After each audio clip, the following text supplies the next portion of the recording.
Episode 2 of The War Between the Land and the Sea, or Wet Side Story, as I still think it will end up being, actually does some things which would be probably quite exciting if any of those things weren't written like a GCSE creative writing assignment turned in 5 minutes before the bell. The time is now for us to actually get something happening with this show, but unfortunately the things that we do get are incredibly cringe. This time we get humanity thrown under the bus in favour of glazing the sea devils like they are on the counter on display at a Krispy Kreme or something. The dialogue is so cringe and clunky that it should probably come with a health and safety warning at this stage. Barclay briefly, finally locates his balls, and good for him, although he still feels like he's quietly auditioning for Team Fish, even though his ex-wife finally chills out a little bit, which is nice, because she was just horrible in the first episode. Apparently, she's now realizing she can't outrage the script. Also, there's some little bit of jealousy between her and Fish Girl, who, well, is she a girl? But don't worry, the real villains are, of course, here, the right-wing politicians of the Albion Party and the military, because, of course, RTD is going to screech them bad while introducing mood-based, gender-swapping sea devils. Yes, you did hear that correctly. And yes, we are still definitely on track for Wet Side Story, Barclay and Salt staring with far too much interest at each other across the room as civilization collapses around them. More happens definitely in this episode than in episode 1, and that's probably not a terrible thing. Unfortunately, though, with that means more cringe happens at the same time. But, well, let's just get into it.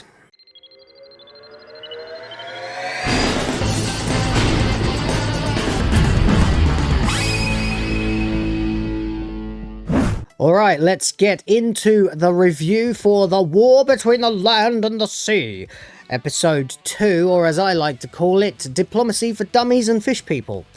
Episode 2 tries to pretend that Episode 1 was full of world-shaking events, but the recap reminds you actually that almost nothing happened in it.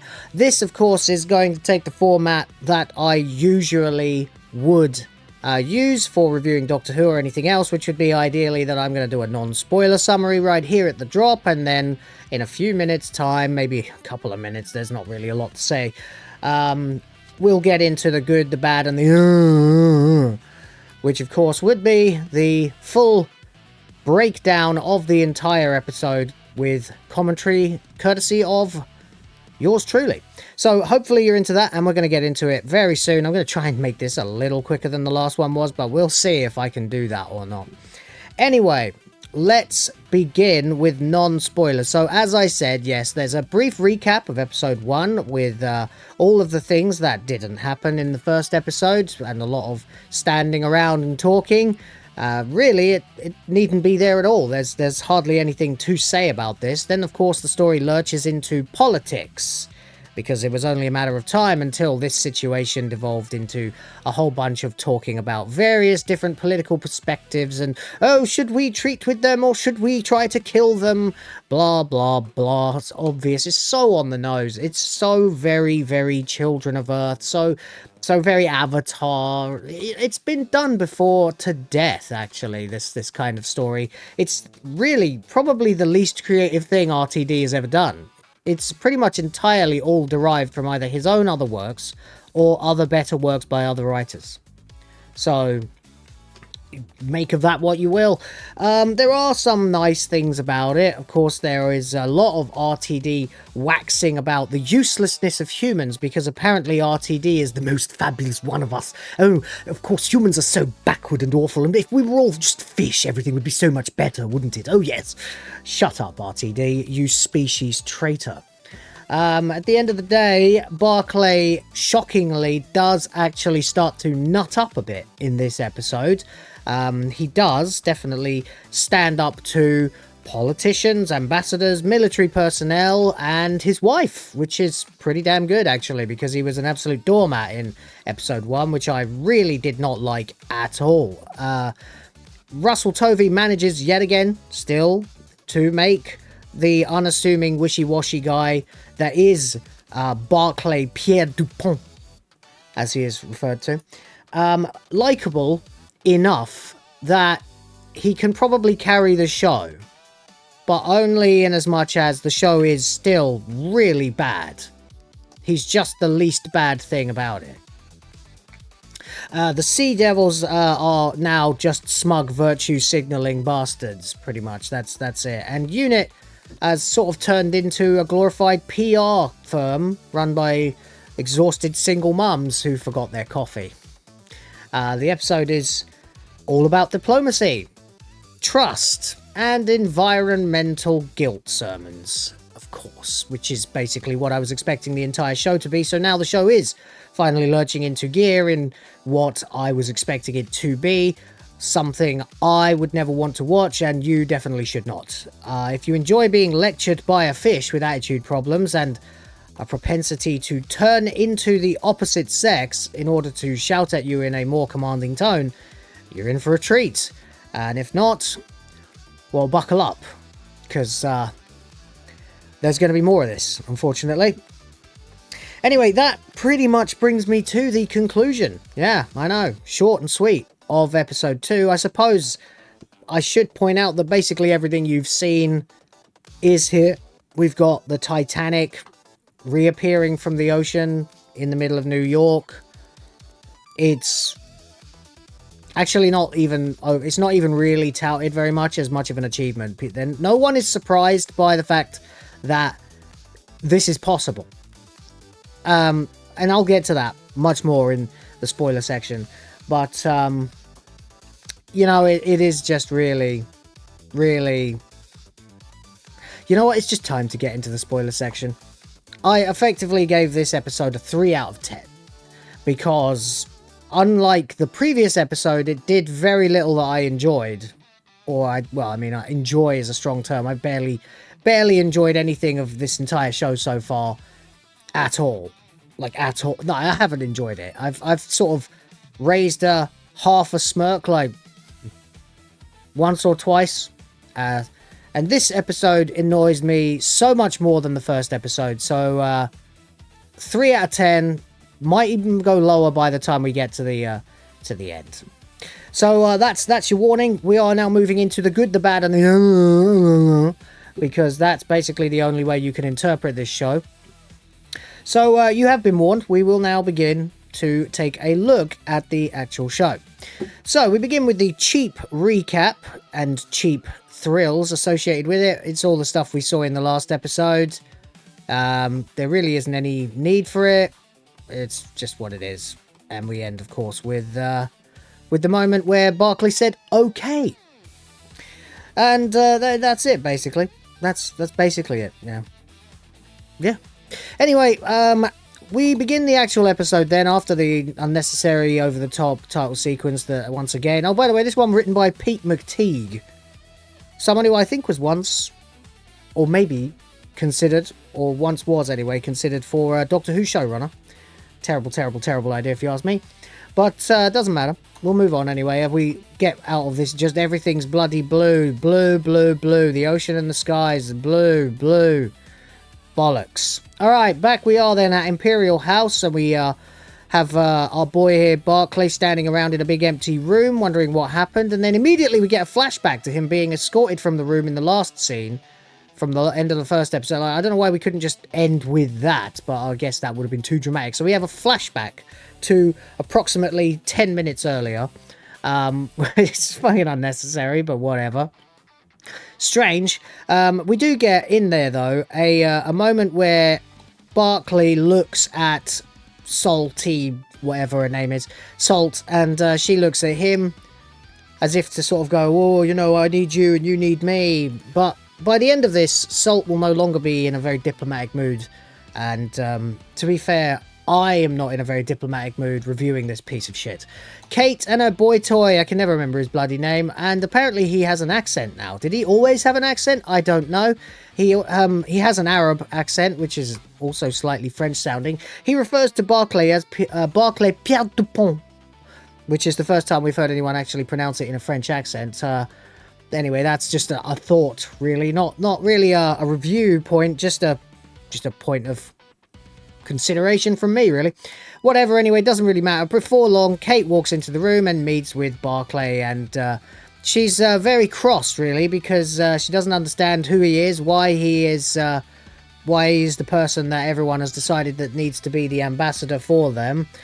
She keeps referring to them as Homo Aqua instead of the Sea Devils, because RTD believes that shouting Latin makes concepts sound profound, but also has a profound misunderstanding of how the actual taxonomy works, so that's why we've ended up with Homo Aqua, as opposed to, you know, Pisci Sapiens or whatever the hell it should be.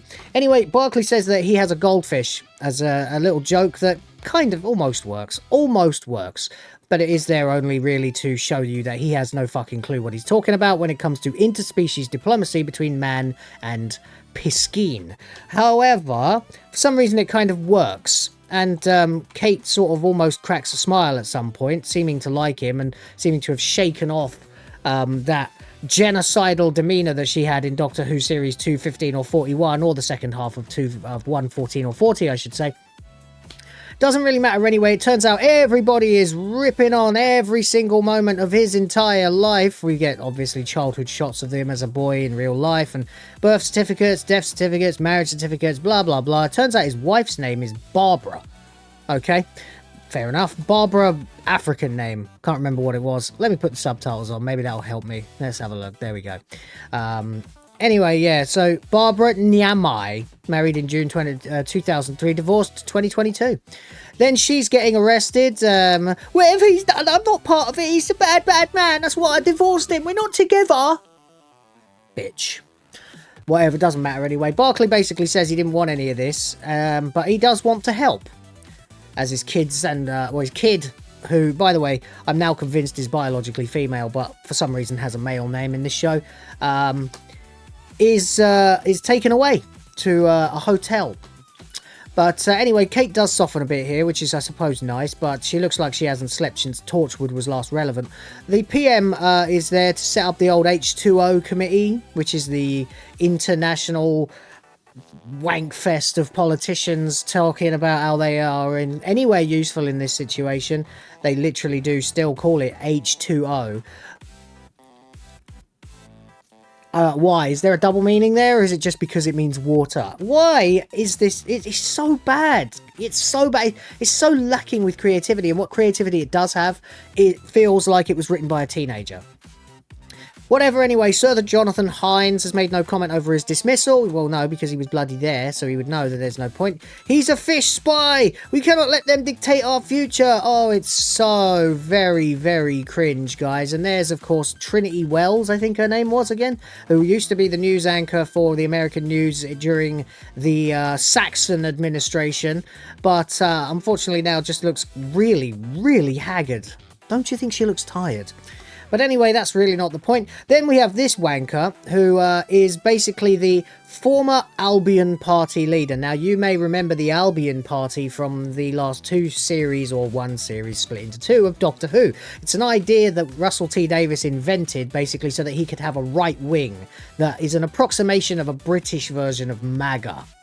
So, I mean, of course, this is what Russell considers to be evil, even as we are literally watching Europe currently getting absolutely decimated by how unpopular it is, while America goes from strength to strength. It really does kind of make you wonder after a while if anyone who is in the creative arts actually has a single note of finger on the pulsitude when it comes to understanding what people want. This is basically Reform UK. As you can tell from the not so subtle colour of the logo. Regardless, anyway, he's here to be the bad guy, obviously, of the whole show, no doubt. He'll be here trying to make sure that this doesn't turn into peace, but instead turns into war. It's all so very, very, very cartoonishly vaudevillian and evil, and genuinely, I just think that if you are at least 20 years old, you are too emotionally mature for this writing. It is shockingly fucking amateurish. Shockingly amateurish. And very, very difficult to make me believe for a second that it's worth watching this bloody show. Anyway, regardless, let's move on. We're here, the PM is here, setting up the H2O committee. Yes, of course, the subtlety is in the bin. Kate asked if the ambassador is a woman. Oh, sorry, no, actually, the PM asks Kate if the ambassador is actually a woman, if that's what she is. Because, of course, Russell T. Davies, you see, and this is a major point that I want to get across before we go any further with this. Russell T. Davies is a fucking hack. I know I've said that a million times before, but here is the extent of how exactly Russell T. Davies is a fucking hack, okay? Russell T. Davies, with the war between the land and the sea, has decided that he wants to do two very, very, very, very specific but yet opposing things. This is really strange, okay? On the one hand, he wants nature supremacy over mankind, okay? Wherein mankind gets felted because here come the natural inhabitants of the ocean to show us that our evil, mechanized, plastic-generating ways are wrong for the planet, and they are here to spread the environmental message by showering us in our own garbage, apparently. But on the other hand, he also honours pronouns at every single available opportunity and definitely throws in people's abilities to change gender on the fly in this show, because he also wants to make it clear that our concept of nature when it comes to our own humanity is wrong. So nature is right when it means that humans are bad, but nature is wrong when it means humanity and the natural way of things, us having, you know, a binary gender system, is involved. So nature good, nature bad. Which one is it, Russell? What is exactly the point you're trying to make here? Because it seems to me like you have just been jerking off over these concepts and haven't realised that they actually fucking oppose each other. You moron. Regardless, we'll get back to the episode then. Anyway, whatever, doesn't matter. Let's fuck this noise. It's all a bunch of bollocks. Doesn't really matter. We get back here. She tries to have a meeting with, Salt, who, then criticises her. She says, we don't want to appoint Barclay. We'd rather do it, with someone you can trust. Then she says, trust? If you want us to trust you, why are you having secret meeting? In the dark. Now, just like with the problem of the Sea Devils being able to interpret what they presume Barclay was doing with his little crucifixion, crossing of his heart in the previous episode, I'm not sure if you guys watching this are more intelligent than Russell T. Davies, but I strongly suspect you may be. It turns out the Sea Devils are from the ocean. Do you know what there isn't an abundance of way down deep in the ocean? Light. I know, right? That's why it's obviously stupid that they even have pigmentation. But they do. Regardless of that, though, unfortunately, they do seem to have a concept that the dark is like a clandestine and conspiratorial situation. I guess maybe in episode 3 we'll get a little bit more info on that, as we seem to be destined to go down into the ocean now, so woohoo!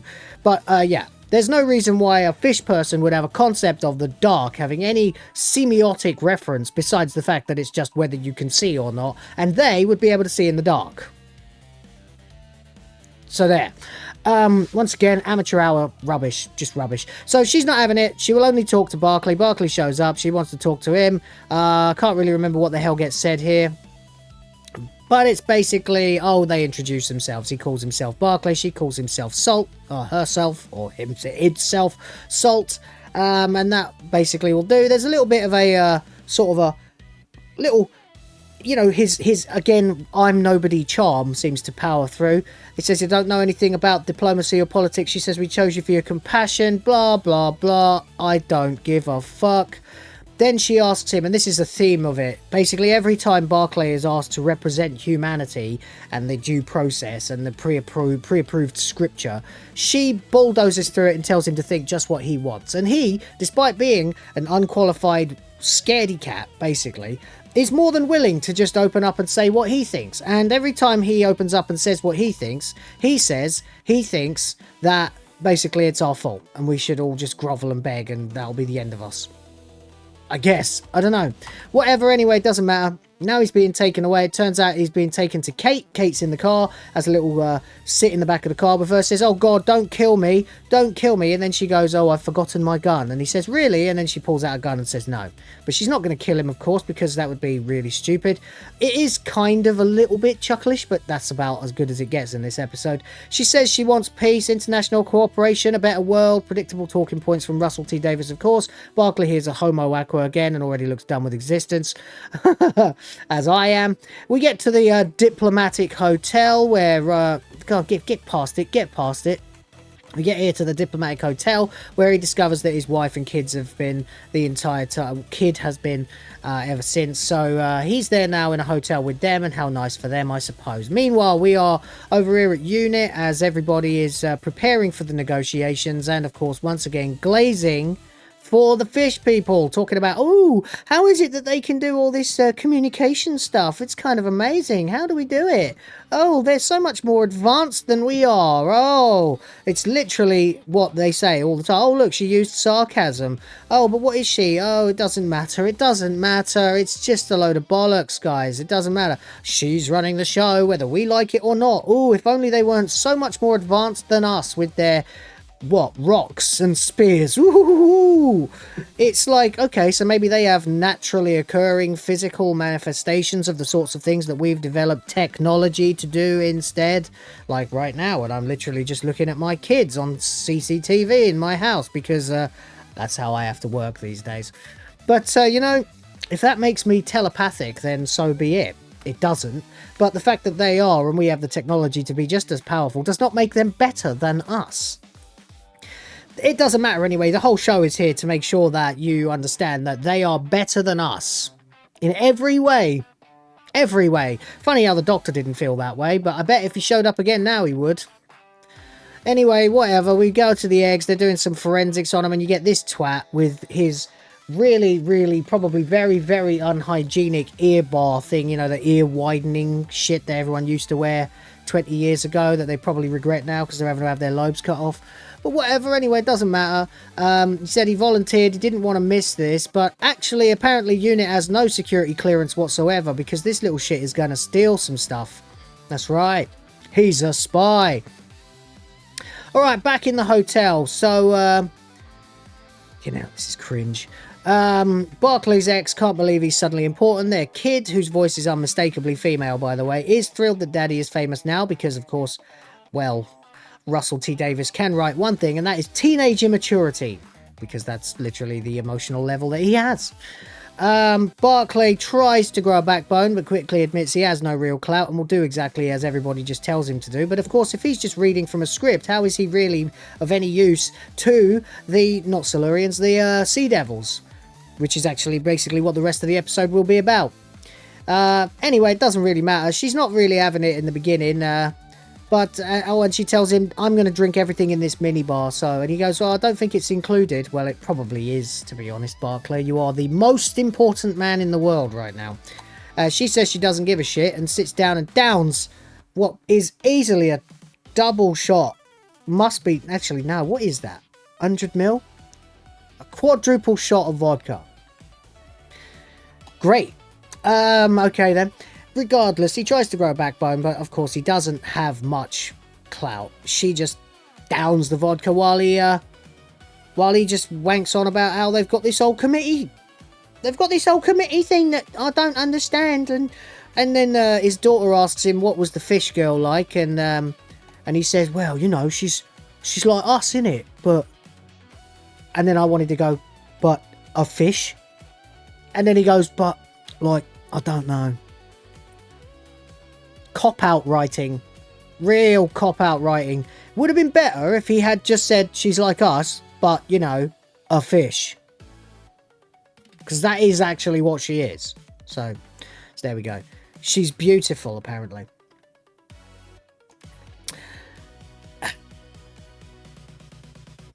No. No, she's not. But of course, it's a Russell T Davies script, so anything non-human has to be seen as beautiful, while we, of course, are just horrible flesh sacks of unmistakable evil and devastation. She's not a fish, he says. No, she is a fish. She is. Yeah. She is a fish. Regardless, anyway, he says, I'm not even supposed to be talking about this. Oh, convenient Barbara. Do you really think I asked for this? Oh, it turns out my ex-husband is now... who can't even put together flat-pack furniture is the most... Got to try and throw him under the bus again, but he ain't having it, actually. He tells her to shut the hell up and just understand, basically, that he is going to have to do this because no one else can, because they won't talk to anyone else, and she better just shut up, know her role, and... No, he doesn't say that, but if he did, it would have been a better show. Anyway, it doesn't matter. Now Kate and the Arab are here, and they're having a little talk about the Doctor. Oh, I've seen people do amazing things before, you know, maybe it's possible because, of course, they were always travelling with the Doctor. Yeah, doesn't matter. He gives her a little back massage, and he says, my father taught me to rely on instinct over intel. And she, and then, of course, he says that, you know, in Arabic... a bunch of wanking Arabic, where she then says that's much wiser and better than being able to speak English, because of course Russell T Davies has to throw white, normal, English culture and human beings, especially men, under the bus at every possible turn. Alright, doesn't matter. We get our mandatory the Doctor exists bit, and then of course he kisses her, and we're back in the lab now a little bit later on, and as we've got past the cringe scene of the making out between Kate and her boy toy, who still looks younger than her, I don't care what you think, we now have this thing where the random kid who volunteered has decided to steal some of the DNA of the Sea Devils, and we watch him leave as a taxi pulls up, and he hands it to some politician guy who immediately says to him, oh, well, congratulations, here's your citizenship, welcome to Great Britain. And you think to yourself, Britain hasn't been great in at least a decade, and it's because of people like Russell T Davies that is the case, so he can go fuck himself. Regardless, anyway, I'm gonna skip through a lot of this. We now get this meeting between these evil people, including this general guy, the guy from, I think, Albion or whatever he is. I don't know who he is. I don't care who he is. It's the Legion of Doom meeting here, and we have the French general woman, I can't think of her name, Dominique or something, Desolé? I don't fucking...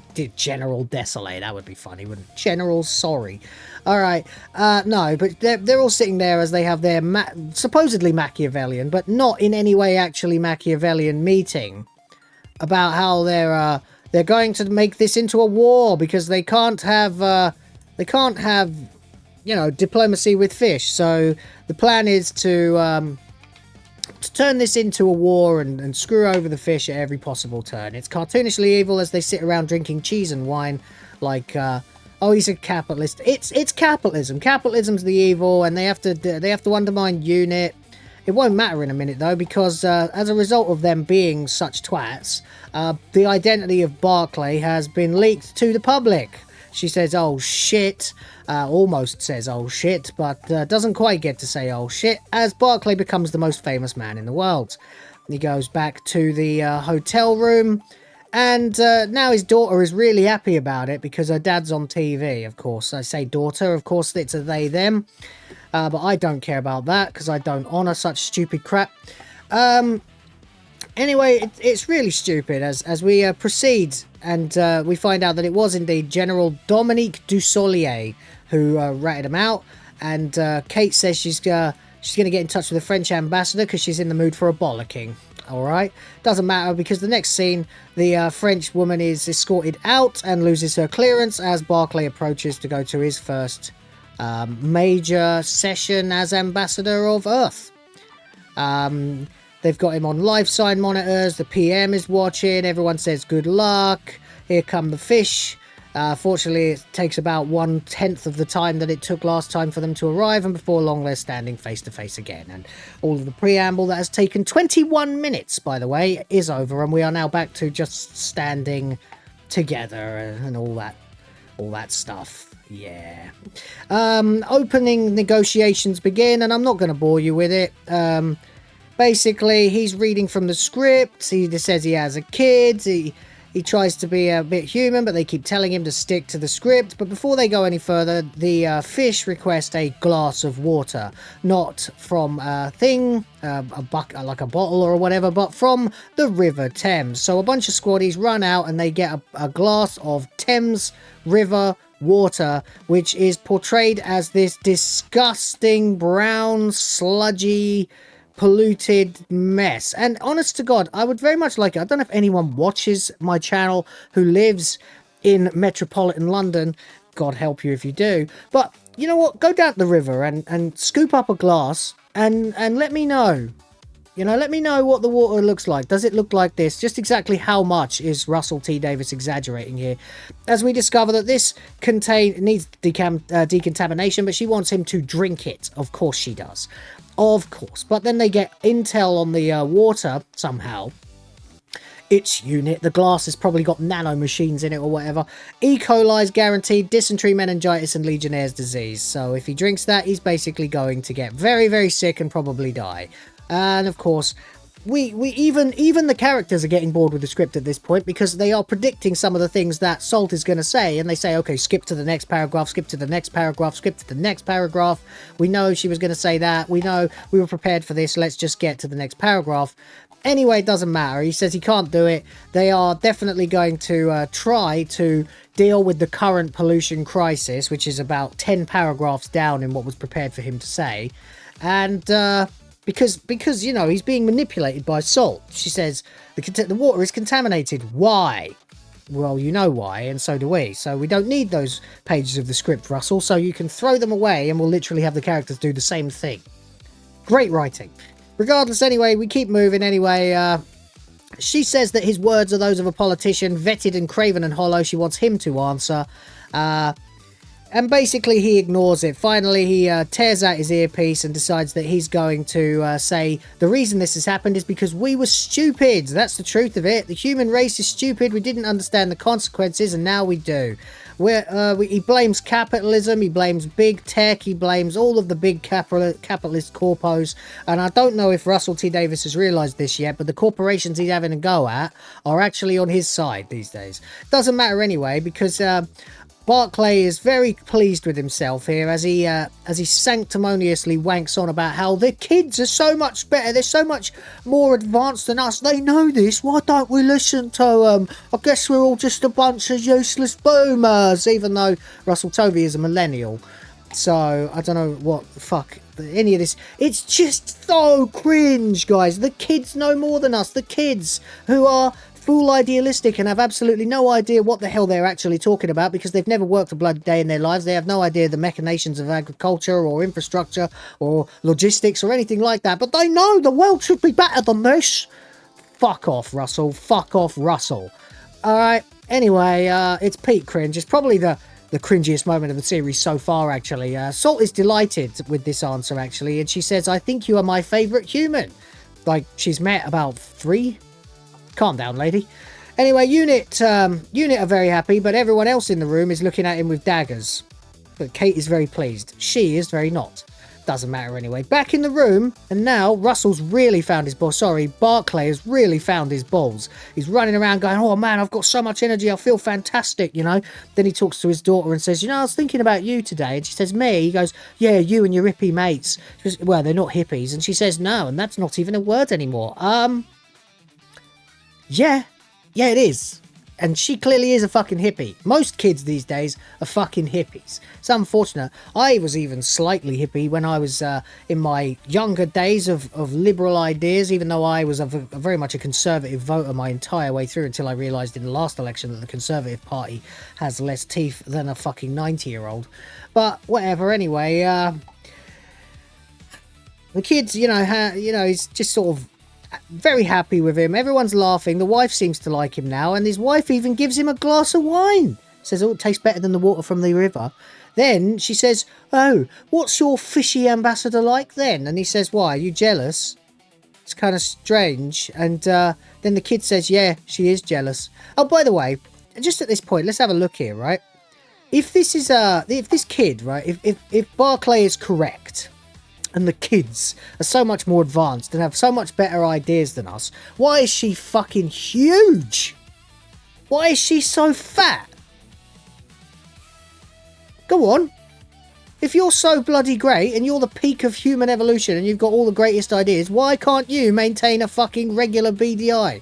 Or BMI. BMI, that's the one. Seriously, that kid, apparently 16 years old, has got the body of somebody's like 45-year-old aunt who's let herself go after a messy divorce. Seriously. She looks more like she should be playing she should be playing a Slideen. Whatever, anyway, doesn't matter. Remember when it was bad to be fat and the Slideen were fat people and that was a bad thing? And only fat people could fit a Slideen inside the suit and that was meant to say, you know, don't be fat. Now it's okay to be fat. Russell, your politics are never ever fucking concrete, are they? They are always fluid, you prick. You absolute hack. Regardless, excuse me. We move on. There's more cringe with Kate and that. They're all talking about fungus. Mycelium networks of the fungal threads. Maybe that's how they communicate. It's all just more glazing the fish. Oh, they're so much more advanced than us. Again, humans suck. Humans are rubbish. He's looking at black site stuff now that he has the clearance for it. Spots the old Silurian city in Pangea. You know, all that stuff. Kid comes to sit with him. They don't really say anything of any real value here, just that the kid is proud of him. By the way, septum piercing, be warned. So that's happening. Not the best thing ever, really. Not the best thing ever, no. Why would you allow a kid to have a fucking septum piercing? What the hell is wrong with you? You're a terrible parent. You want to talk about other kids and know better than you? You have got a fat trans kid with a septum piercing, and you think kids know better? Fucking hell, man. That line gets cringier and cringier the more I go on. You know what? 2 out of 10. Fuck this bollocks. Alright, back we go again. And we get this great line from the media pundit, politician, reporter lady who goes, how do you cope with the pressure? And what happens if you mess this up? And it's like, well, that's, you know, that's what I'm talking about when I say GCSE level writing. It's pure cringe. Anyway, whatever, it doesn't matter. We get back to another meeting. It's the same thing again. He's talking. She doesn't want to hear what he has to say. He says they can get rid of the pollution in 40 years. So by 2065, but there's no better way to do it. And she's outraged. She's getting very, very angry. All these politicians stand up and start getting angry with her as well. She says, why should we put up with this for even one day longer? She says she believes that Barclay is sorry, but she doesn't think the leaders are sorry. Could this be achieved sooner? Would they wish for it to be achieved sooner? Would the leaders dearly wish? And Barclay makes the mistake of saying that it is their dearest wish. He speaks for all of us, by the way. His dearest wish that we could deal with the pollution in the oceans quicker, because you see, it turns out that the fish have got some terms for diplomacy. The first is to end all pollution. The second is to draw borders, right, between us and them, and we'll get to that in a minute. But we'll get to the third as well. But the first one is that they can't, you know, we can't get rid of all the pollution. So they ask basically if you'd like some help, and suddenly a massive storm happens. A plastic bag is flying through the air, and then before you know it, an absolute deluge of garbage is falling out of the sky. Plastic falling out of the sky. Now this, of course, is supposed to represent all the plastic in the ocean, but I genuinely don't think it's as bad as all that. Plastic is an awful lot easier to get rid of, and we have in fact been using biodegradable bags for like 20 years. We are not allowed plastic bags anymore. You have to have eco bags. We've been dealing with all this shit for fucking years. Russell, just like when you're talking about gender politics, just like when you're talking about gay politics, when it comes to environmentalism, you are 20 years out of date. You fucking hack. I've had enough of this bollocks. It's really starting to piss me off now. Oh, by the way, incidentally, I have no idea at all how the fish did this. I've got no clue. None. It falls from the sky. How did they do it? No idea. It's never shown. It's just miraculous. It's so cheap. This is the budget failing. Oh, so Russell, how are you going to have the the fucking sea devils shower us with garbage. Oh, I don't care. Just have it come down from the sky. It's fine. Hack. Anyway, as we proceed, it turns out that the wife and kid were on their way to get to a new safe house when they get caught in it in traffic. They're in a taxi.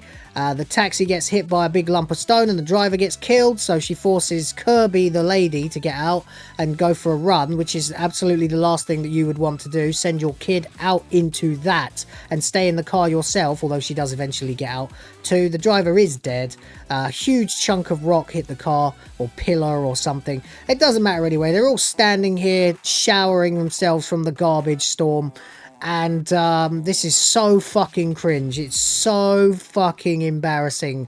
My skin is crawling as all across all the cities of the world, garbage is falling to earth. And funnily enough, the only one that really should be taking like way more than than an equal share of responsibility for this is China, who of course only is on screen for even half a second. Every country in the world is showering fucking plastic on them. Great. Except probably Africa, although they're probably getting an equal share of it as well, which is kind of funny when you think about it. Anyway, here we are, and we get this cringe right here where they go, "What are they doing, Dad?" And then General Austin Pierce, who's American and played by Colin McFarlane, says, "They're declaring war." No, that's not. Salt literally did this because Barclay asked for it. So no, it's not a declaration of war. It's a term of peace. Try keeping up, Russell, with your own writing. And so the Titanic is now in New York. Wonderful. It's played, as this big dramatic moment, but it really just kind of made me laugh. There it is. Someone's like, "Oh, the cities are devastated by Storm H2O," which is a stupid name for a storm of non-biodegradable plastics, but okay, whatever. Doesn't matter. Like I said, every country is now panicking as a result of this. They're declaring war. Here's Mr. Albion again saying, "Oh, we cannot have diplomacy with these evil pieces of shit." His name is Felix Gladstock, by the way, which I don't know if that's meant to be a reference to the Prime Minister in the Victorian era or whatever, but hey, whatever. It's time to unite against the common enemy, Homo Aqua.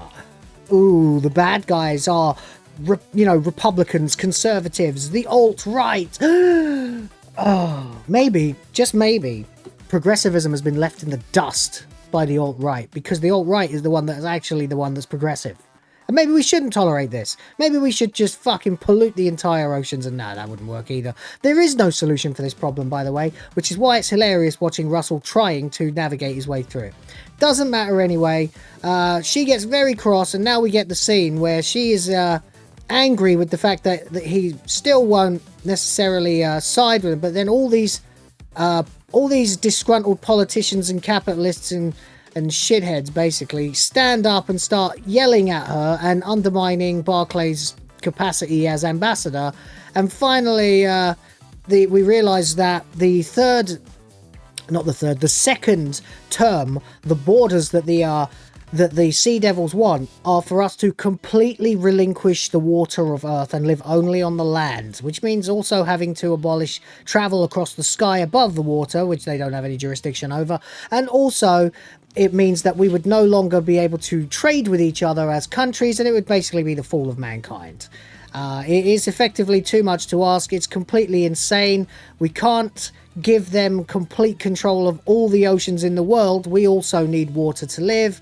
She says we'll take questions from the ambassador, but all these people are getting increasingly angry with her, and finally she's had enough. She says, "Enough!"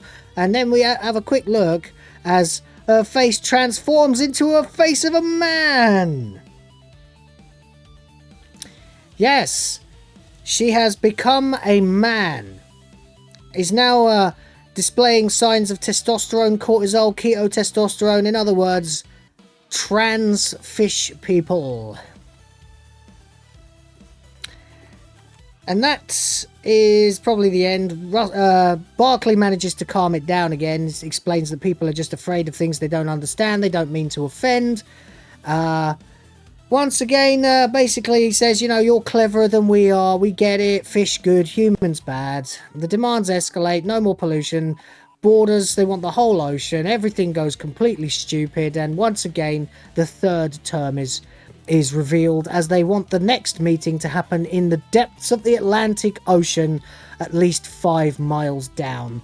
And they don't know how they're going to do this. They tell Barclay, do not say yes, do not say yes, do not say yes. She says, will you meet with us in our world? Will you meet with us at the bottom of the ocean? And once again, the episode ends the exact same way, with Barclay agreeing, and at no point did he at any point stand up for humanity in this whatsoever. We are firmly the villains of this story, and that is the way the show wants it. It is unbearable cringe. The episode doubles down on everything messy about episode 1, environmental guilt sermons, utter contempt for humanity, a main character who folds under pressure like wet cardboard, the Sea Devils act like they graduated from the University of Sanctimoniousness with honours, there are moments of promise but they drown in RTD's desire to preach, tell a story, and his inability to write at higher than a literal fucking GCSE level. Is it better than episode 1? More happens. Is that a good thing? No, because what happens is actually unbearable cringe. I'm giving this 2 out of 10 and I have had enough of this bollocks. Fuck this show. If RTD wanted the audience to root for the ocean, congratulations. If he wanted people to root for the show, he might need to send a translation pulse into the writer's room. And that is all I have to say about that. What do you think about all this? Let me know in the comments. Don't forget though to question everything, respect the fans, like and subscribe to support the channel. Come watch the live streams, follow me on X, join the GRIFT Force and the Discord, links are below, and check out some of these other videos. I'll chat to you next time.